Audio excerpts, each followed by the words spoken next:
So my name's Tessa. I'm CEO and co-founder of Xendit. I'm the first female co-founder who's brought a company to unicorn status in Indonesia. Women leaders in tech are uncommon, and it's especially true in fintech, right? How did you manage to break into this space? How did you manage to achieve what you've achieved? So my story was a little bit strange in that Tessa, welcome to the podcast. Thank you so much for being here. Perhaps we could kick off the podcast by you telling the audience a little bit about who you are and what you've done. Sure. So my name's Tessa. I'm CEO and co-founder of Xendit. Xendit is the Stripe of Southeast Asia. So what we want to do is we want to change and improve the way payments work in places like Indonesia, Philippines, and other parts of Southeast Asia. We want to make payments easy. We want to make that experience of digital payments as seamless as it is in places like the United States. A little bit about myself. I'm homegrown, born and based in Indonesia. Did go overseas a little bit for university, for my education. Came back to Indonesia because I thought that was really the place where I could make a huge difference. Started out in investment banking and then co-founded Xendit after that. And now Xendit obviously is, for those of you who don't know, we're a unicorn, and I'm the first female co-founder who's brought a company to unicorn status in Indonesia. Extremely proud of that, to pave the way for other women. Yeah, that's in a nutshell about me. That's an incredible achievement, and you should be very proud. We want to know how you did it. I think that's the main point of today's podcast. We want to understand your mindset, your actual process itself, any lucky moments, any unlucky moments, anything that we can learn. So hopefully we're going to get into that. But I just wanted to highlight that women leaders in tech are uncommon, and it's especially true in fintech, right?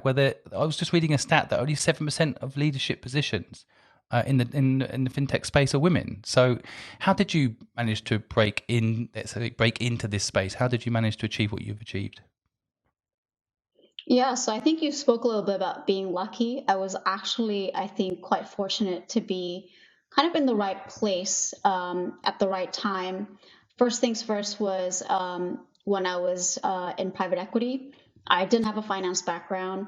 I happened to have come back home when some of the private equity funds just started sprouting up in Indonesia. I was fortunate enough to be accepted to be an analyst in one of the biggest homegrown funds at the time, and they were willing to train me because obviously, there weren't so many people to tap into in this type of industry at the time. Thereafter, obviously, started Xendit, met my co-founder there, and again, I think it was the right time to have that opportunity. Really, when Xendit first started, fintech was starting out in Indonesia. Before that, the only startup that you can find probably was e-commerce players. And when I took the leap, a lot of fintech started sprouting up, including Xendit. And I thought, that mission to be able to build payment, digital infrastructure was something I can really get behind. And yeah, that's how I got here today. Now, looking at your history, you had a really good job before you took the leap and did your own business. Was it a difficult leap to make, or did it just happen easily? Yeah, so my story was a little bit strange in that I think at the time my father passed away, so there was a big event that happened in life, and I actually remembered Googling and Google saying you shouldn't be making these types of choices when you've had such a big change in your life. But I sort of felt at that time, reflecting back, that you know I, I was in a job that was very cushy, but what was next for me was to be a partner, and I didn't really see that.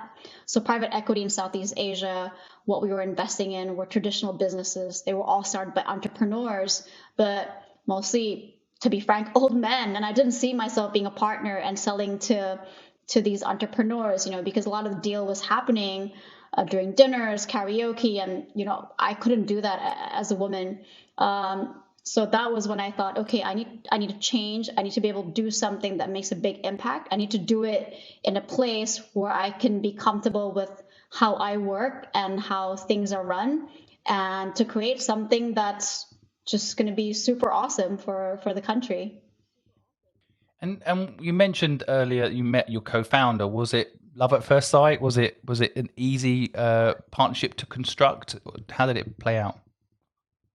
Yeah, I think so. At the time, I was actually getting quite a few offers to join a bunch of fintech companies, and I sort of pinged some of my friends. One of them, one of my friends who ended up being one of our first customers. Actually, I spoke to him about, hey, what's the tech scene like? Because he was there first, and he introduced me to Moses, who's the other co-founder. And I thought at the time, I was like, hey, this is a person I can get behind. So he's the CEO. He's actually also my boss. And so I thought, okay, this is someone I can really work with. This is an idea that's really amazing, that can really change things, the way things are run in Southeast Asia. And yeah, you can say it was kind of first love or first work love at first sight or something of the sort. That's a bit of a tongue twister, but we had a really good chemistry. We thought that we had the same framework with the way we approach things. We had that same passion, and I thought this was someone that I could really rally behind and work with for a very, very long time to do something really cool together. Was there a difficult discussion, or was it a straightforward discussion around things like equity and how job roles would play out? I mean, I know a lot of co-founders get caught out on this, so I'm trying to teach my audience a little bit about perhaps best practice when it comes to structuring that sort of stuff. But what was that like for you, that process? Yeah, so my situation was a little bit different in that the other three co-founders met first. So they'd all gone in a room, and the story is, they locked themselves in a room and decided on these really hard conversations, how many percent and of equity and who does what, and sort of said, you know what, we're going to make a pact, we're going to talk about this, and we'll never do that again after we leave the room. I came in a little bit later, so I did have to, I think, push a little bit more in terms of, hey, I want to be, part of the conversation. I want to be at the table. But I felt at the time that, I had, and I think a lot of women experience this a lot, where a lot of females at work, they're afraid to ask for a raise, they're afraid to ask for what they think they're worth. And I learned that from my previous jobs. I learned that by being in private equity, that there were all sorts of people who were getting promoted before me, and the minute I left, that was when I was getting offered, pay raises and stuff. And I never asked before because I thought if I did a good job, someone will notice and someone will stand up for me. So when I came in to being part of Xendit, I said, I'm gonna understand that I have value. I'm gonna try to fight for that value. I'm gonna be very reasonable. Of course, we were very small then. We were working out of a house. It wasn't a great, magnificent company that it is today. It was just a bunch of people, building fun stuff together out of like the Asia version of the garage of Silicon Valley. So again, it was about standing up, understanding my value, what my value is or my worth, and sitting together and being really fair, understanding how many, yeah, understanding percentages, understanding how much I should be paid, and my contribution, obviously, that's most important to the company. Definitely think there's always a thing, don't ask, don't get, right? So, maybe the audience could take that for a moment. I think you got to stand up for yourself a little bit, like you're saying. I completely agree and understand it. When you decided to say yes, was it an easy decision, or did you still agonize over it? And so I think this is probably a trait of a lot of entrepreneurs, is that you do a bunch of crazy, very risky decisions that others don't. Obviously, it's still calculated, but I think we tend to be more ready to take risks. Actually, I met Moses, and within 3 days, I had signed. I had signed for Zendit. I decided to join, and I think within the month, I left my job and yeah, joined Zendit, and the rest is history. I've personally been very lucky and had time to spend in Asia. My wife is actually from China, and so I've got to understand the culture. And I don't want to say this is always true, but there is a big thing in Asia where you work for a brand that everybody knows. Did you have a lot of pressure from your family? Were they very supportive? Did they teach you that risk is good? I mean, what was your family life like? Yeah, I think, look, that. the opportunity cost in doing entrepreneurship in Asia is very low, right? For a lot of people, because if you're leaving your job, a lot of times not very cushy or very nice. So people do tend to want to push to be entrepreneurs. But for me, I come from a long line of entrepreneurs, whether it's my father, my mother, my grandma, my aunts. A lot of them really had to do businesses to make life work. It wasn't an option for them. There were no other options to go work elsewhere. So that's why they went out and started their own businesses. I thought it was something really, really exciting, really admirable, and that's why I really wanted to take the dive myself, right? And one thing to note here, Simon, Xendit was not my first business. I actually had a few other small side businesses before I took the leap. A lot of people hear about the glamorous success stories. They don't understand that beforehand, a lot of entrepreneurs would have had a lot of failed businesses before. I, for one, experienced that. I actually started a really small cafe with a really great slogan, but the food was extremely bad, and I took a lot of learning from that, and that had to close down. Moses had a Thai business beforehand. Our other co-founders also had other businesses.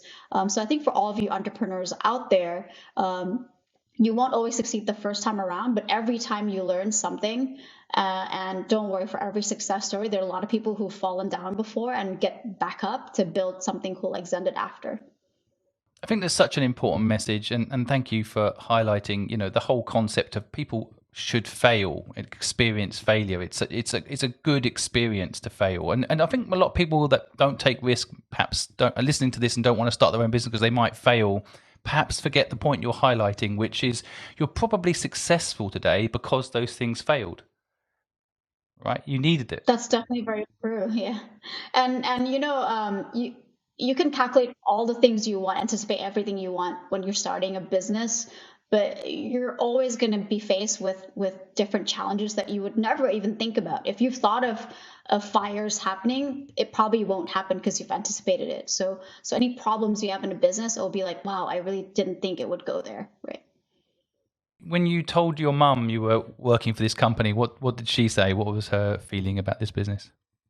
Yeah, I mean, look, I think my mother didn't understand what tech was. My mom is from West Java, so we come from very small town. So I think she thought I was in IT or something of the sort. So she didn't really have a lot of comments. But I think again, for her, I've always been a weird one. So I was a tomboy. I was always like very bratty. I was always rebellious. I always did things that girls weren't meant to do, right? I wanted a BMX bike instead of a pretty pink bike. So she was kind of like, all right, she's a weird one, just go for it. So she was very, very supportive.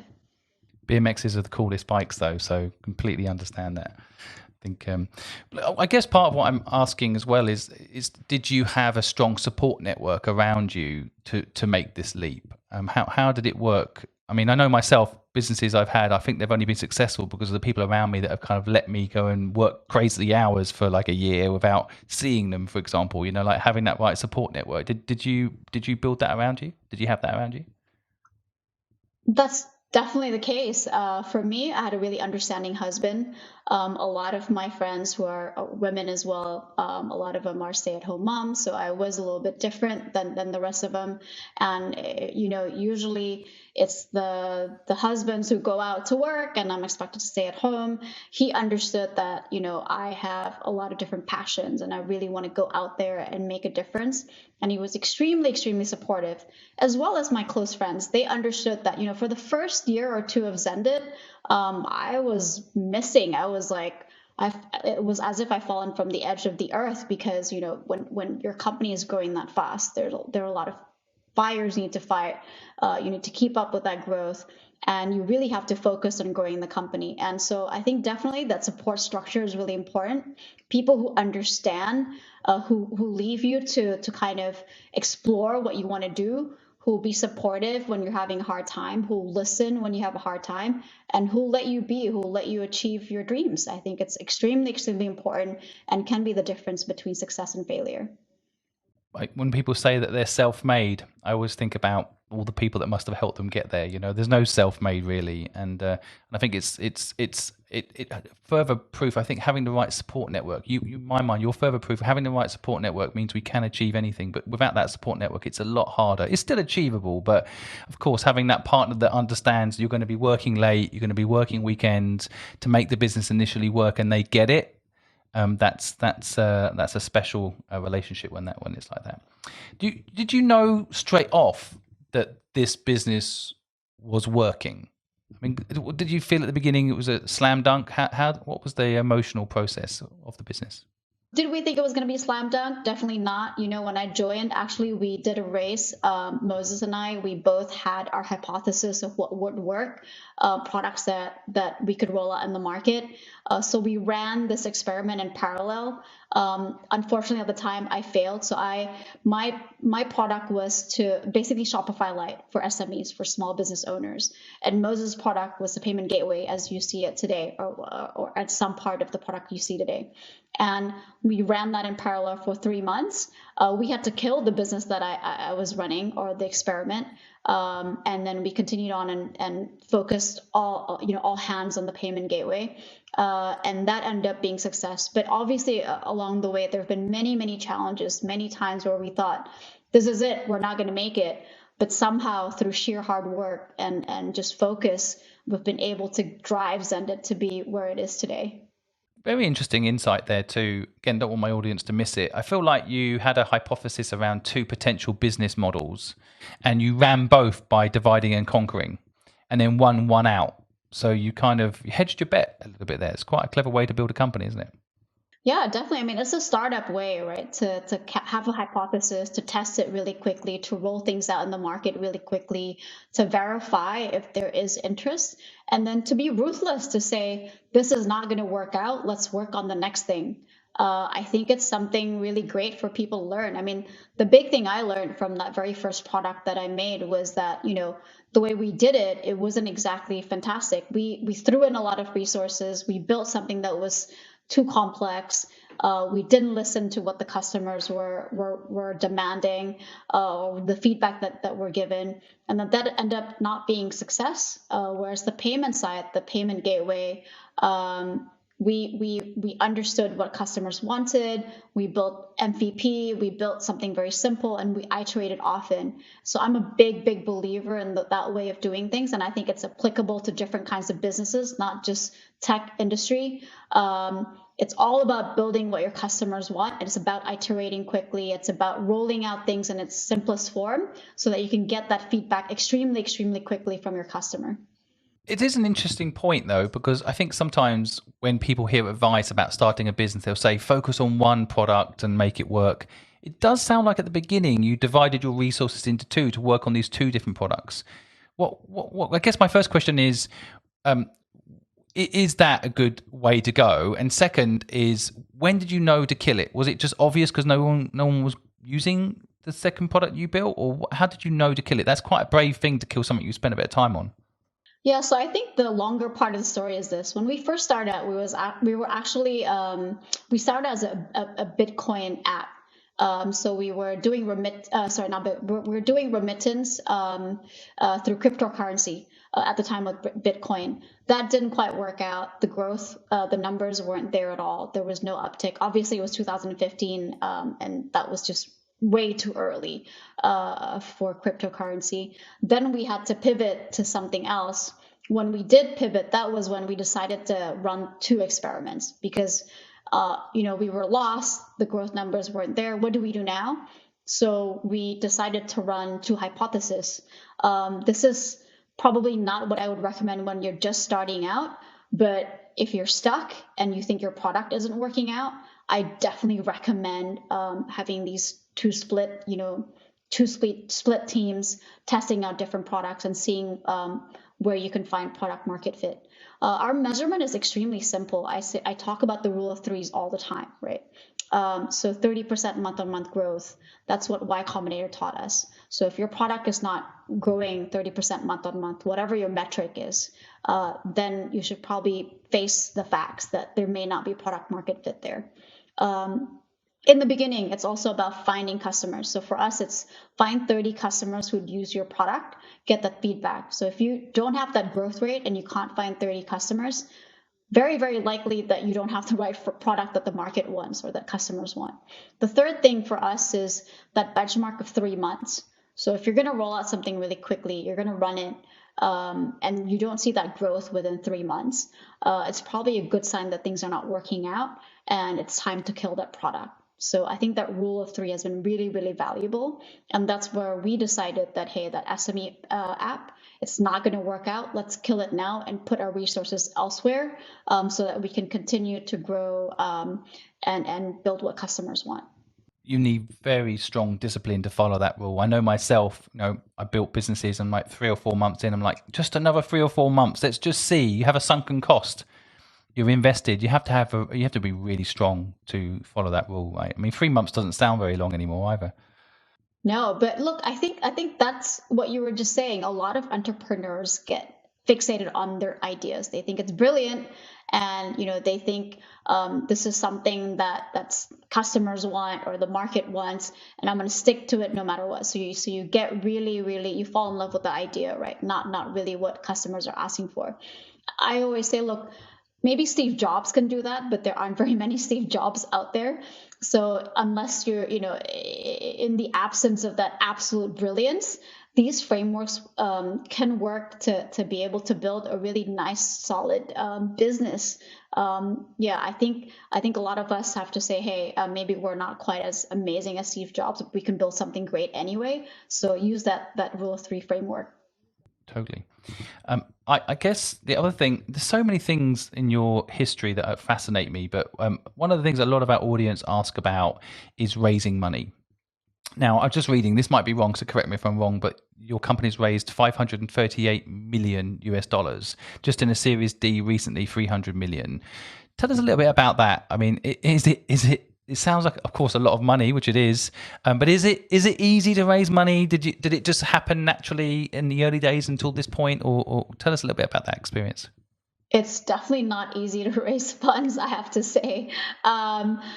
I mean, it's a lot of art, it's a lot of science, it's a lot of selling that dream to investors and selling, Southeast Asia, selling the business itself.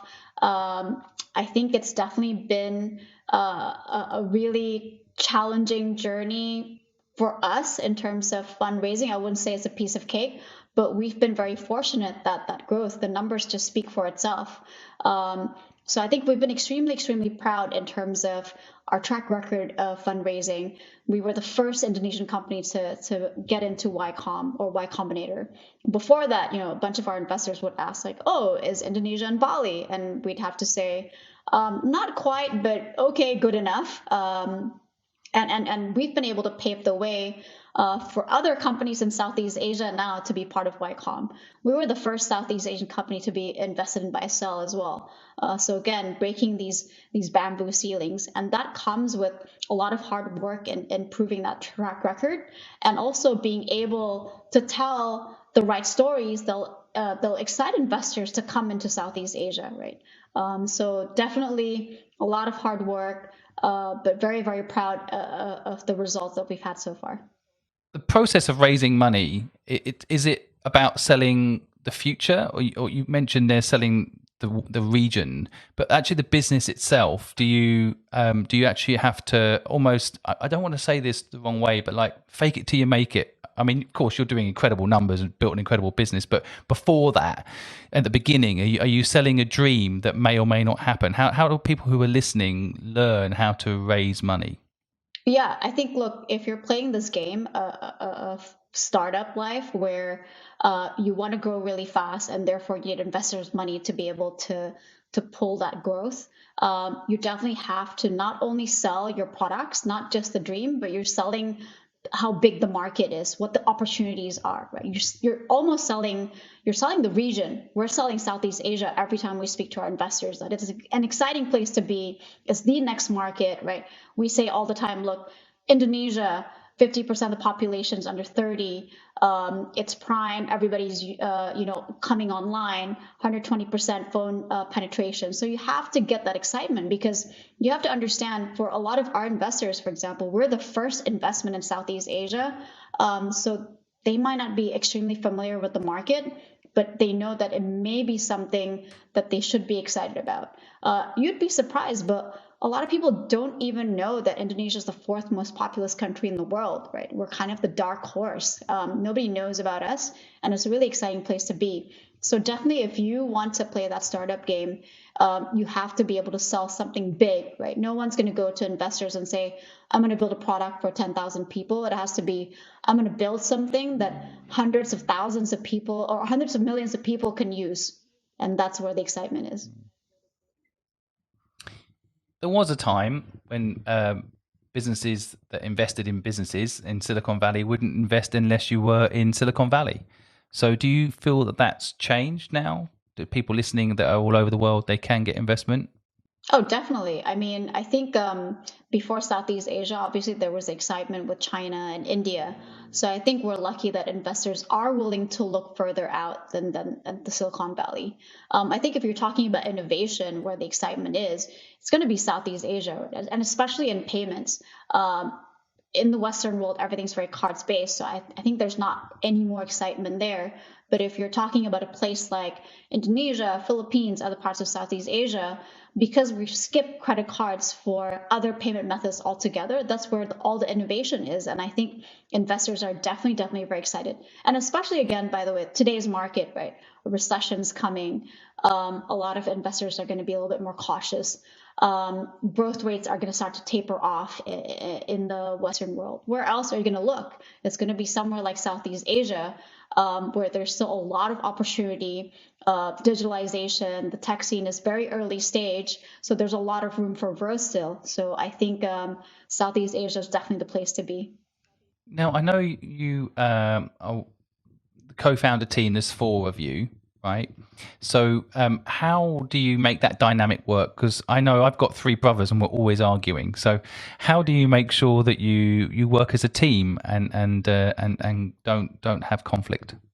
Yeah, look, we're really fortunate in that we have very different skill sets. So I think we've been very clear from the beginning what areas we focus on, and we don't overlap, and we agree when we disagree who is able to veto or have the final decision. So Moses, the CEO, he focuses on investor relations as well as the growth side of things. So products as well as the growth team, so sales, account management. I focus on the operations side, which is everything from financial operations to the government relationship compliance side, anything and everything that requires some form of localization, and especially in Indonesia.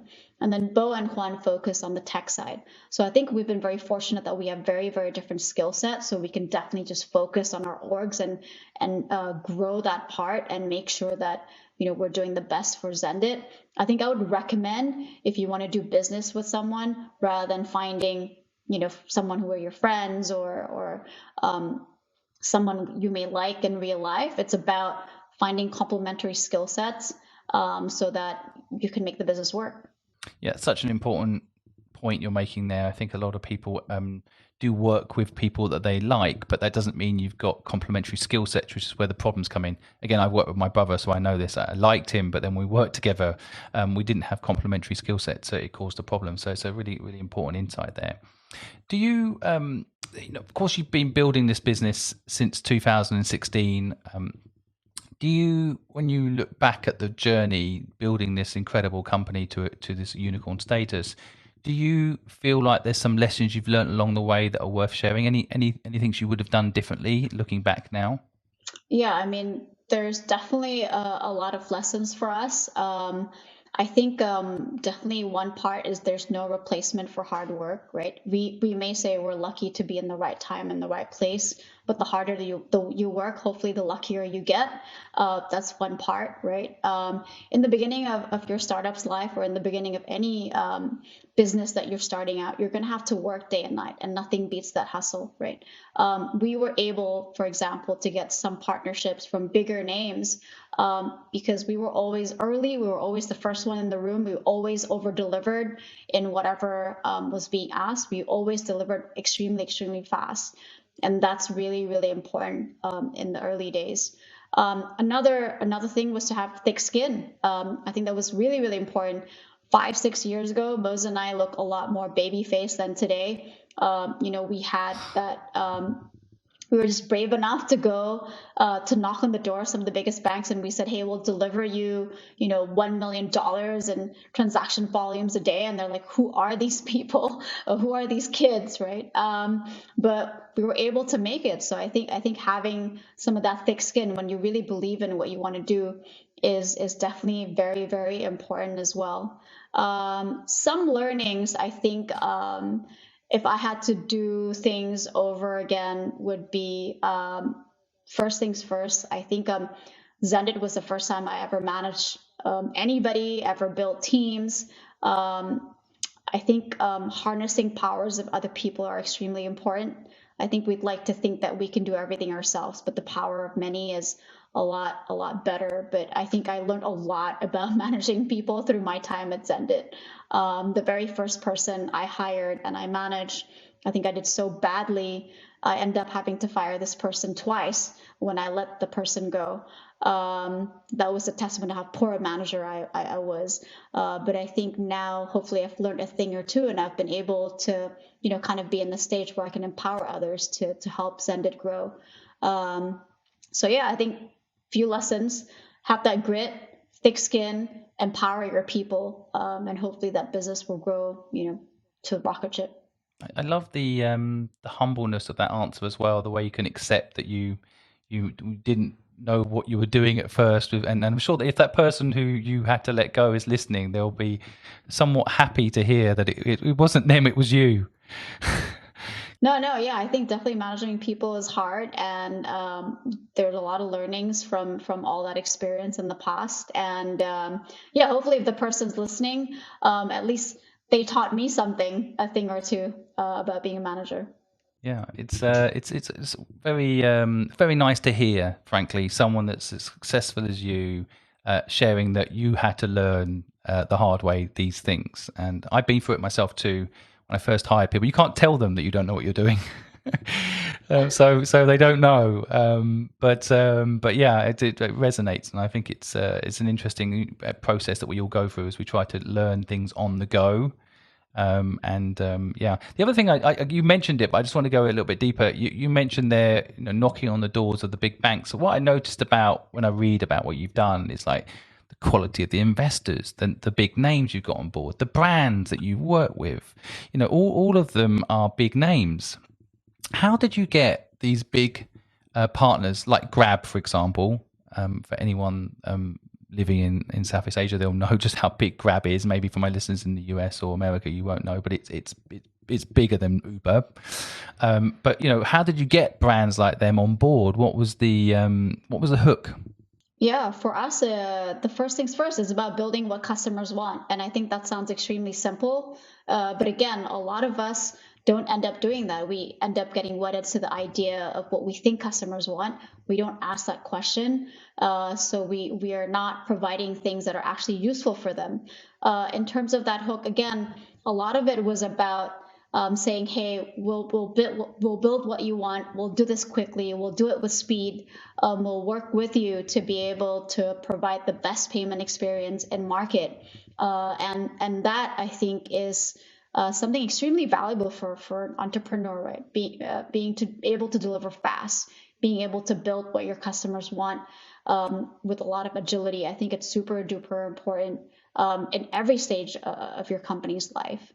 Again, another great point. I think in sales, people think the art of sales is, presenting something you've got for sale in a really nice way, but it's not, is it? The art of sales is listening to your customer and what they need and seeing if you can satisfy their need, right? It's so overlooked. It's so obvious, isn't it, when we discuss it? But I feel like a lot of people listening might be wondering why their business isn't working because they're selling what they've got instead of listening to what their customers need. But it also, I think one of the problems is scale. If you go talk to Grab and they say, yes, oh great, we want this, that, and the other, and you have to spend all your time and money building what they want, but it's not your business plan. That's I think where people don't quite know how to handle it. How do you know what I mean? Yeah, so I think it's about prioritization, right? In terms of you're going to be pulled left, right, and center. You have to think about, okay, is what I'm building for one customer, is it going to be very likely that some other customers are going to want that too? Obviously, you don't want to do everything customized and then you're building 20,000 different products. So I think it's about validating. That's why, as I said before, we want to find that 30 customers who use that same product and who love it so much, so that you can continue to expand on that. I think that's definitely very important in the early days. Obviously, for us, we understand that if we can build something for Grab, it's very, very likely that other bigger players will want that too. But when you're starting out, obviously, when you're a lot smaller and maybe you're, rather than the Grabs of the world, you're trying to get those smaller customers. Again, it's extremely, extremely important to be able to find what your first 30 customers want and to get that feedback. And by the way, it's super easy now, right? Especially if you want to develop something in tech. There are a lot of ways to get feedback from customers. You don't always have to roll out your product first. You can make prototypes. You can find the apps that can actually create mock apps for your customers. Whatever business you're in, there must be ways to be able to validate with customers really, really early before you've built something for months and months, wasted effort, and you're not building what your customers want. Is there a way you feel that's best for people to get feedback from their customer? Is it literally just sit in front of them and ask them, or is there a technical way to do it that you've noticed that really works? Yeah, I mean, it depends on the products. I think there are ways, we're very scientific about it. Sometimes we'll A/B test a product. Sometimes we'll design mock products and then we'll show it to the customer and they can give us feedback as to what they want. So they'll get feedback from everything from what buttons or what kinds of APIs, what kind of payment flows that they want. But I think the key lesson here is speak to your customers often. And you may think, hey, nobody wants to talk to me, but surely you can find 30 people who can give you that feedback. Start with one or two, and I'm sure others will follow.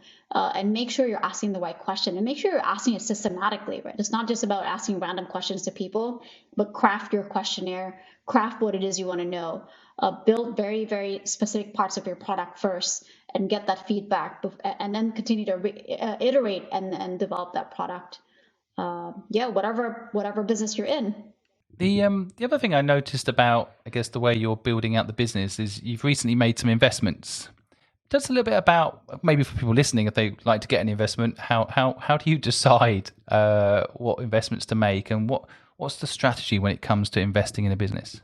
Yeah, definitely. For us, our investments are done when we think that we can have, and I don't like that buzzword synergy, but when we can really combine the business and do something great together. So recently, we've made an investment in a local bank in Indonesia. That's a smaller bank in market. And we did that because we wanted to develop products together. And this particular bank has been really fantastic in being able to build the right products with us.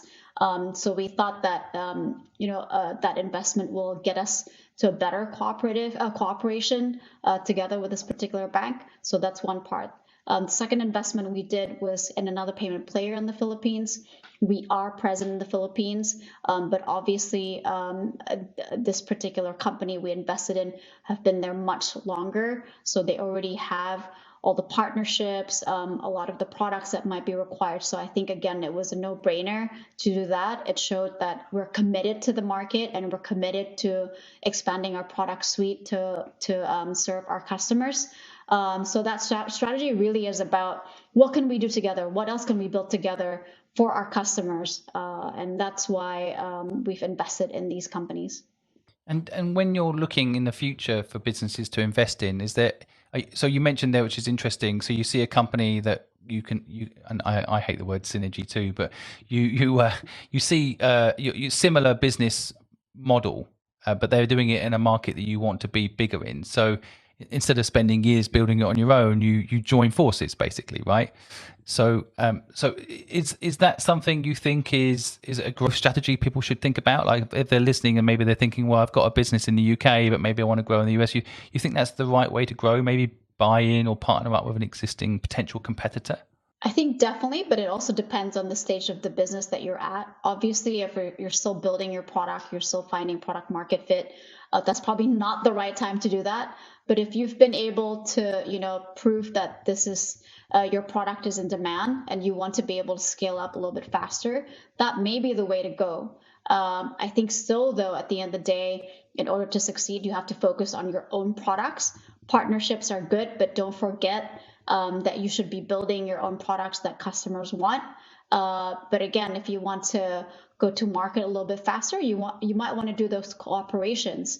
I think, for example, in fintech, there's sometimes a misconception that we want to kill banks, for example. In a place like Southeast Asia, I don't think that works. You want to actually win together. You want to be part of the ecosystem. You want to have a win-win solution where your partners grow and you grow as well. If you think about it, the difference between banks and us is we understand other startups because we're tech companies. But banks may have all that infrastructure already. So it's a no-brainer. We're not stealing their market. We're expanding on it by enabling their products to be used by other tech companies. So yeah. I think that's another great point, actually. I built one of Asia's first corporate accelerator programs. We did a partnership with DBS Bank, and DBS Bank committed to helping fintech businesses. And initially, people were like, "Well, fintech companies are trying to kill the banks," and that wasn't the case, and vice versa. Banks actually want innovation, and they want to move fast and break things, as the saying goes. And I think it's a really interesting point to make sure people aren't trapped in a system where they think that these institutions are the enemy. There's a lot of power in taking, I guess, your innovation and your nimbleness and your unique position in the market and working with a traditional institution that brings a different thing to the table, right? I mean, it's a really, but you got to be quite what's the word, open-minded to see it that way, right? I'm sure the conversation with the bank was never easy, and especially if you're investing, it's not easy because there is a different mindset, but it can pay big dividends, right? Definitely so. And yeah, I think it's been a great cooperation so far. We've both worked through our strengths, and hopefully we'll be able to roll out more great products for our customers soon. Do you think going forward, this might sound like a technical question, but a lot of people ask us this, so I love to ask founders this question. But a lot of people they come up with a company name and they launch, and then they realize it's trademarked, or in the market they want to go into, someone else already has the name. Is this something you've experienced? How did you make sure? I'm sure when you launched, there must have been a load of people copying your name and trademarking in other markets. It's just a technical thing, but have you managed to overcome that problem? I mean, in the very beginning, we chose the name Xendit with an X because that was cheaper for our domain name. So that was our story there. But I think, look, we're a little bit different, right? We're a B2B business. Our branding is not quite, as crucial as a B2C, where consumers really want that big brand that people know and understand. A lot of us, if you go to Indonesia or Philippines, they may have never have heard of Xendit because we power their payments, we built the infrastructure, but no one ever sees us. But certainly, I think for a consumer-focused brand, names are very important. Branding is very important. You want to be top of mind. You want to represent a certain image, and I think about it in the beginning. Go do some research. I think everything is publicly available now, right, in terms of trademarks. So it shouldn't be a big struggle for you. Another good point you're making there, though, within the point about trademarking, which is business strategy. A lot of people want B2C businesses, but building a B2B business is really quite powerful. You've got over 3,000 customers. That's quite a hard thing to compete with once you've got those customers, right? Whereas consumers can be difficult to manage from that point of view. They can come and go quite easily, right? So that was part of the strategy from day one, of course, I'm assuming. You ever talk about the B2C model, or is that something, because a lot of businesses do have both, right? I mean, LinkedIn, for example, actually has both. I definitely think our DNA is very B2B. I think having a business to business sort of startup and a B2C startup is extremely, extremely different. For us, it's about providing highly technical products that are going to be usable by businesses in order to grow their business, right? It's infrastructure, so it has to be reliable. It has to be extremely technical to provide for what customers want. Versus a B2C, I think that ball game is extremely different. A lot of it is about building your branding, building a community. Again, working with consumers that may be very fickle. So finding that product market fit might be different. Maybe you have to play the discount or cashback game. I think, again, it's an extremely different way to run your business. We're very used to going really deep, building things that are very secure, building reliable products, very technical again. So I don't think for us, we're going to be well placed to be a B2C player. I think if I had to do over again, I think we would still go back to B2B because it's been extremely fun. It's been great to be able to build cool products that customers are able to use and again provide for their own consumers. I think it's fantastic. I think B2B requires quite a different skill, like you say, but also selling to businesses is not an easy process, right? You need good cash flow, and it takes time.